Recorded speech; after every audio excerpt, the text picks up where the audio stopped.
It looks like a spaceship that's crashed to Earth. But the thousands of tons of wreckage on this Shetland shore are actually a former oil rig. As the high watermark of the North Sea oil boom recedes, more of these huge structures will be brought here for dismantling.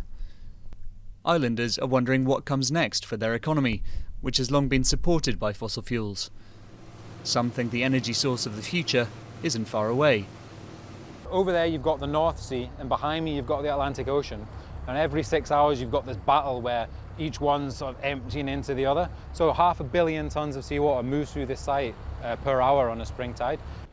Orbital's O2 is the world's most powerful tidal generator. Moored off the coast of Orkney, the turbine can produce enough electricity for 2,000 homes. But this is far from the first tidal power experiment. Some of those that failed are still visible in Orkney's coastal waters. Orbital think they'll be different.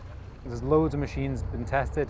Some of them haven't gotten over the line and some of them have. And that's what the test site's for. So we end up with a product, the O2 behind us, which we think is ready.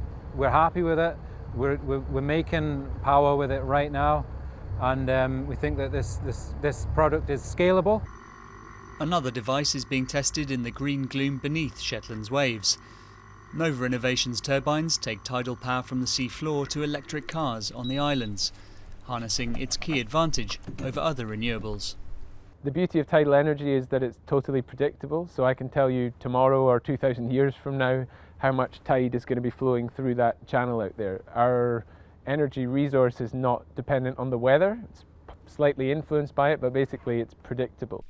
Those all-important tides may be regular, but they only come in and out twice a day. Luckily, the Northern Isles are an ideal testing ground for exploring innovative ways to store that energy. A lot of people describe Orkney as a living laboratory, and we have lots of test sites and various different companies that are all working together in this sort of green economy. The European Marine Energy Centre, based here, thinks hydrogen could be one answer. Researchers convert the tidal energy into hydrogen, which can then be stored and turned back into green electricity whenever it's needed. It's already powering these ferries when they dock overnight, and the hope is that this proof of concept could work on a bigger scale. But the Northern Isles' energy future is far from settled. Fossil fuels have fired the area's economy since the 1970s.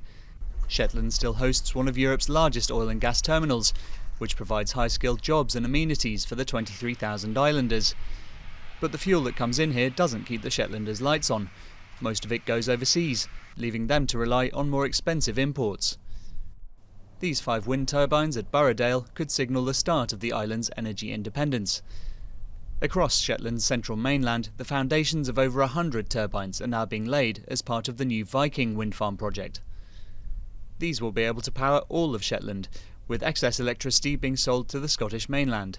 We've maybe been delayed somewhat because of how much we've benefited from oil and gas, so we've maybe become quite used to that business, but now we're slowly moving away and using oil and gas as an enabler to the transitions. Shaggy! But many islanders question the huge scale of the Viking project, like Shetland pony breeder Elaine Tate.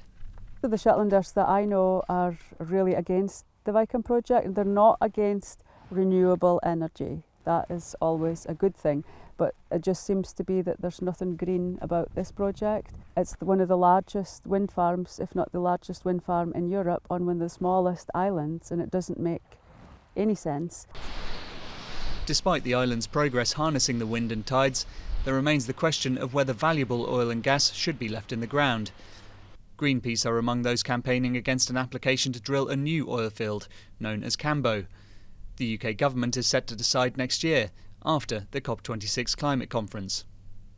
I think we need to leave as much of it in the ground as we possibly can. There is an amount of fossil fuels that we need to use as we taper down to net zero, but I think we cannot continue to just go approving oil and gas fields as if there isn't a climate emergency, because there is one. Others think placing so much reliance on renewables isn't realistic. People are in two minds. Should we Should we develop it? Because if we don't develop it, we'll rely more on imports. But even without Cambo, we've got the Clare field west of Shetland, which is looking to be developed. So oil and gas does seem to be in the mix for at least another 20 to 30 years. The remains of Neolithic settlements still dot the landscape of the Northern Isles. Those living here now face difficult choices about what kind of legacy they will leave for future generations.